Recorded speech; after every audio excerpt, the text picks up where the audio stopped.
Hello, my name is Ron Thomson, and I am the CEO of an organization called the True Green Alliance.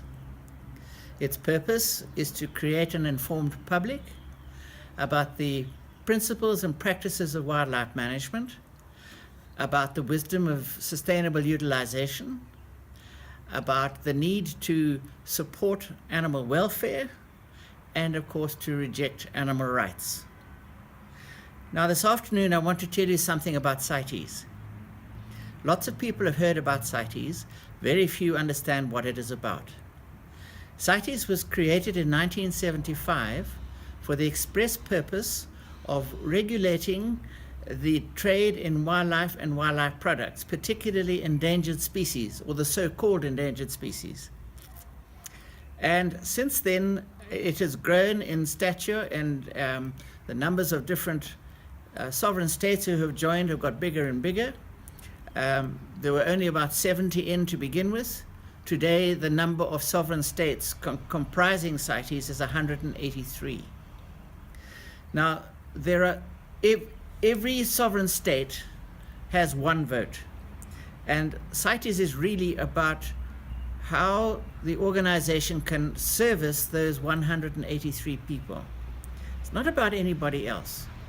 They have surrendered their rights to trade in wildlife and wildlife products to the convention, on the understanding that the convention will regulate it and look after their interests. That hasn't happened. And what has happened, in fact, is that we have got a number of NGOs accredited to CITES who are now trying to turn CITES into an organization, not one that regulates trade, but one which prohibits it. And the people who are doing this are the animal rights NGOs who are accredited to CITES, and there are a large number of them. At CITES COP17, that is the 17th meeting of the parties, which was held in Johannesburg last year, there were 3,500 delegates and only 183 sovereign state members who hold the votes. So that just gives you some idea how CITES has been swamped by NGOs, and they have hijacked CITES and they are turning it into something that it was not supposed to be. Now we, in the True Green Alliance, or the TGA as we call it, it's our job to try and bring common sense back into this equation. If these people keep going like this, they're going to destroy wildlife in Africa. If they can prohibit the sustainable use of wildlife in Africa, wildlife by the end of this century will be extinct. All of it will be extinct.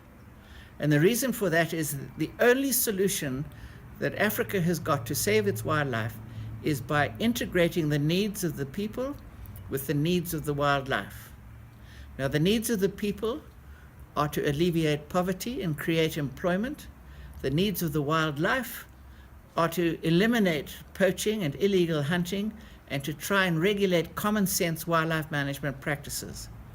What we want to achieve is best practice wildlife management. And we will never be able to do that if we are not allowed to trade, if we're not allowed to hunt, if we're not allowed to utilize wildlife resources on a sustainable and common sense basis. And that is the problem with CITES. The animal rights organizations at CITES have hijacked the convention, and they now are turning it into something that was never meant to be. So it is our purpose now to try and reverse this and get common sense back into the CITES equation, so that CITES then starts serving the 183 sovereign state members instead of the thousands of animal rights organizations which flood the market there every year.